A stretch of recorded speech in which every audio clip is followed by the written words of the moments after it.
مشہور شاعر مولانا حسرت موہانی رحمۃ اللہ علیہ قادری سلسلے میں بیعت تھے۔ آپ نے حضور غوث پاک رضی اللہ تعالیٰ عنہ کی بارگاہ میں ایک استغاثہ پیش کیا ہے،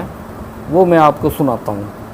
آپ لکھتے ہیں، دستگیری کا طلبگار ہوں شیئا للہ، میر بغداد میں لاچار ہوں شیئا للہ، حال دل شرم سے اب تک نہ کہا تھا لیکن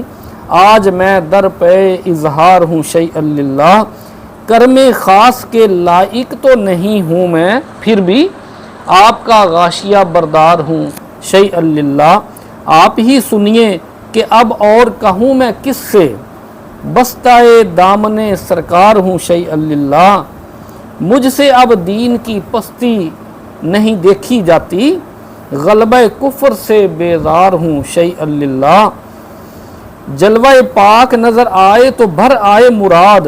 تشنہ شربت دیدار ہوں شیئا للہ، کیا کروں میری دعا بھی تو نہیں ہے مقبول، میں کہ ایک فرد گنہگار ہوں شیئا للہ، غوث اعظم سے جو مانگو گے ملے گا حسرت، بس کہو حاضر دربار ہوں شیئا للہ۔